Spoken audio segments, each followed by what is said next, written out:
بسم اللہ الرحمن الرحیم ورحمۃ اللہ وبرکاتہ۔ عزیز طلباء، امید ہے کہ آپ خیریت سے ہوں گے۔ آج ہم قافیہ کا سبق نمبر 160 پڑھ رہے ہیں، جس کے اندر ہم فا کے بعد ان ناصبہ مقدر ہوتا ہے اس کی تحقیق، اور پھر واو کے بعد ان ناصبہ مقدر ہوتا ہے اس کی تحقیق پڑھیں گے۔ چلتے ہیں اپنے سبق کی جانب۔ بسم اللہ الرحمن الرحیم۔ والفاء بشرطین احدہما السببیۃ والثانی ان یکون قبلها امر او نہی او استفہام او نفی او تمن او عرض، والواو بشرطین الجمعیۃ وان یکون قبلها مثل ذلك او بشرط معنی الی ان او الا ان، والعاطفۃ اذا كان المعطوف علیہ اسما صریحا ويجوز اظہار ان مع لام کی، والعاطفہ ويجب مع لاف اللام علیہا۔ ترجمہ دیکھ لیتے ہیں۔ والفاء بشرطین، اور فا کے بعد دو شرطوں کے ساتھ ان مقدر ہوتا ہے۔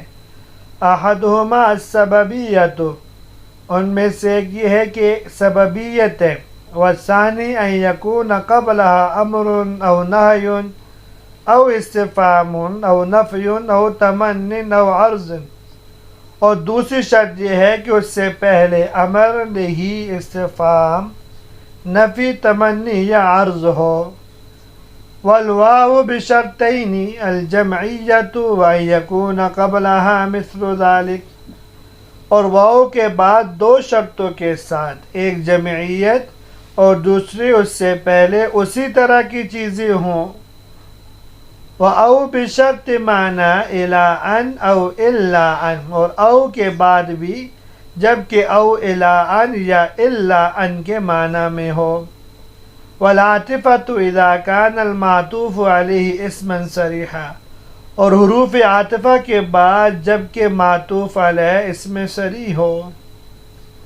وَيَجُوزُ اظہار ان مع لام کی والعاطفہ، اور جائز ہے ان کو ظاہر کرنا لام کی اور حروف عاطفہ کے ساتھ۔ وَيَجِبُ مع لاف اللام علیہا، اور واجب ہے ان کو ظاہر کرنا لا کے ساتھ لام کی کے اس پر داخل ہونے کی صورت میں۔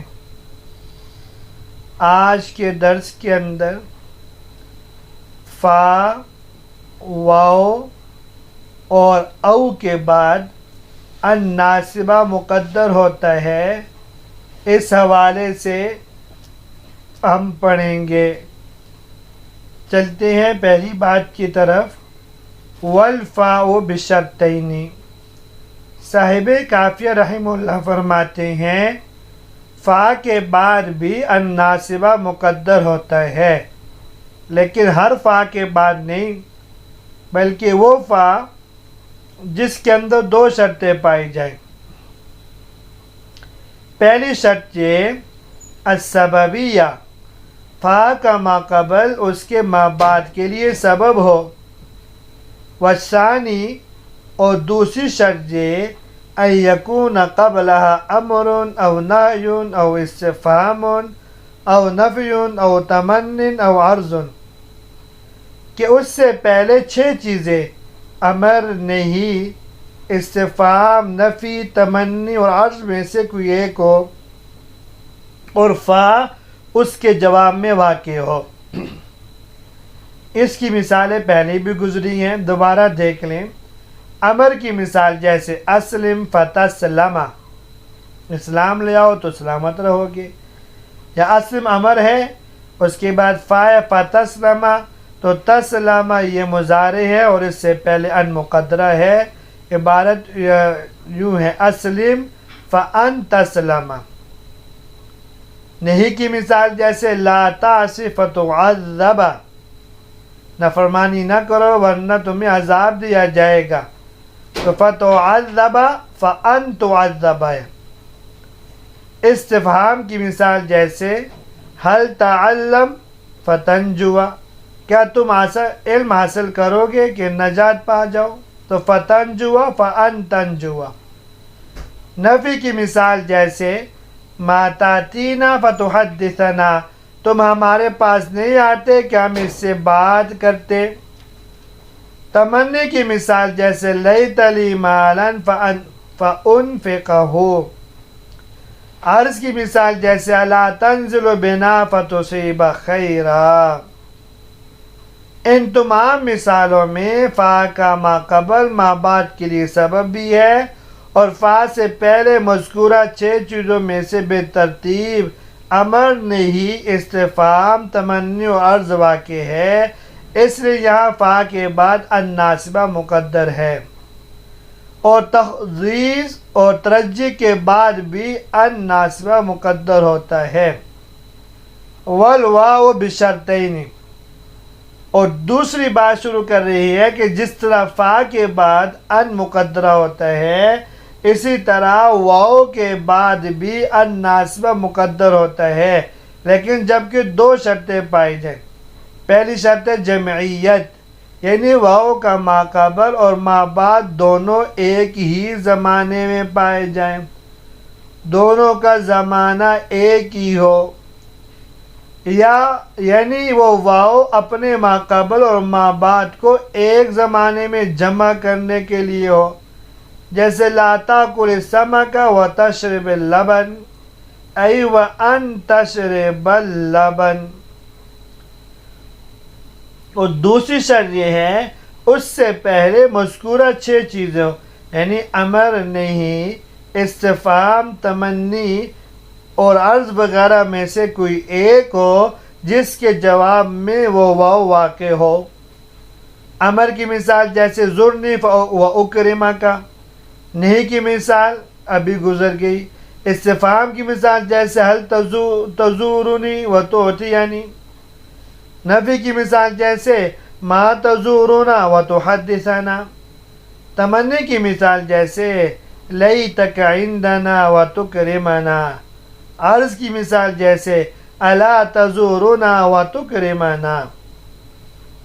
و او بشرط معنن. اب تیسرا حرف او ہے، کہتے ہیں او کے بعد بھی الناصبہ مقدر ہوتا ہے، اس کے لیے شرط یہ ہے او الا یا الا کے معنی میں ہو، جیسے لأحبسنک او تعطینی حقی، میں ضرور تمہیں قید میں رکھوں گا یہاں تک کہ تم میرا حق دے دو. والعاطفۃ اذا. حروف عاطفہ کے بعد بھی الناصبہ مقدر ہوتا ہے جبکہ معطوف علیہ اس میں صریح ہو، خواہ مذکورہ حرف عطف واو فا وغیرہ ہو یا ان کے علاوہ دیگر حرف عطف ثم وغیرہ ہو، جیسے اعجبنی قیامک و تخرج. واو فا وغیرہ کے بعد ان مقدر ہونے کے لیے جو شرائط ماقبل میں ذکر کی گئی ہیں وہ اس وقت ہے جبکہ معطوف علیہ اس میں صریح نہ ہو، اور اگر معطوف علیہ اس میں صریح ہو تو اس صورت میں ان کے بعد ہر صورت میں ان مقدرہ ہوگا، خواہ مذکورہ شرائط اس کے اندر پائی جائیں یا نہ پائی جائیں. اس میں صریح سے مراد وہ اسم ہے جو وضع کے اعتبار سے اسم ہو، تعویل کر کے اس کو اسم نہ بنایا گیا ہو. اس میں صریح کہہ کر صاحب کتاب رحمہ اللہ نے اس صورت کو نکالا ہے جبکہ معطوف علیہ اس میں تعویلی ہو، اس لیے کہ اس صورت میں حروف عاطفہ کے بعد ان مقدرہ نہیں ہوتا بلکہ فعل مضارع اس ان کی وجہ سے منصوب ہوتا ہے جو معطوف علیہ پر داخل ہے، جیسے اعجبنی ان یضرب زید و یشتم. اس میں تعویل سے مراد وہ فعل ہے جس پر حرف مصدر داخل کر کے اس کو اسم کی تعویل میں کر لیا گیا ہو. وَيَجُوزُ إِظْهَارُ أَن مَعَ لَامِ كَيْ وَالْعَاطِفَةِ۔ یہاں سے صاحب کتاب رحمہ اللہ ان مواقع کو بیان فرما رہے ہیں جہاں ان مقدرہ کو ظاہر کرنا جائز ہے۔ اس طرح کے دو مواقع ہیں۔ نمبر 1 لام کئی کے ساتھ، جیسے اسلمت لأن ادخل الجنت۔ نمبر 2 حروف عاطفہ کے ساتھ، جیسے اعجبنی قیامک وان تخرج۔ اور اسی طرح لام زائدہ کے ساتھ بھی ان کو ظاہر کرنا جائز ہے، جیسے اردت لأن تقوم۔ وَيَجِبُ مَعَ لَا، یہاں سے صاحب کتاب فرما رہے ہیں وہ موقع جس موقع پہ ان کو ظاہر کرنا واجب ہے وہ کب ہے؟ جب لام کئی لائے نفی پر داخل ہو، تو وہاں لام کئی کے بعد ان کو ظاہر کرنا واجب ہے۔ واجب اس لیے ہے تاکہ ایک ساتھ دو لاموں کا جمع ہونا لازم نہ آئے، جیسے لِأَلَّا يَعْلَمَ۔ تو آج کے درس کے اندر ہم نے ایک بات تو یہ پڑھی کہ فا کے بعد ان مقدر ہوگا لیکن 2 شرطوں کے ساتھ، اور واو کے بعد بھی ان مقدر ہوگا لیکن 2 شرطوں کے ساتھ، او کے بعد بھی ان مقدر ہوگا لیکن ایک شرط یہ ہے کہ او جب الا ان یا الا ان کے معنی میں ہو، اور عاطفہ کے بعد بھی ان مقدر ہوگا لیکن شرط کہ جب معطوف علیہ اس میں صریح ہو۔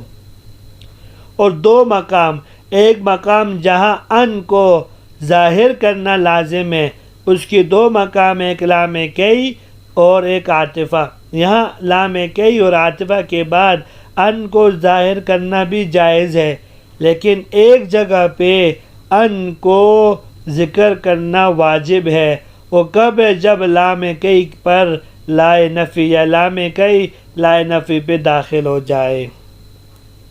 یہاں تک آج کا سبق تھا۔ امید ہے کہ آپ کو آج کا سبق سمجھ میں آ گیا ہوگا۔ اجازت دیجیے، اللہ تبارک و تعالی ہم سب کی حامی و ناصر ہو۔ السلام علیکم ورحمۃ اللہ وبرکاتہ۔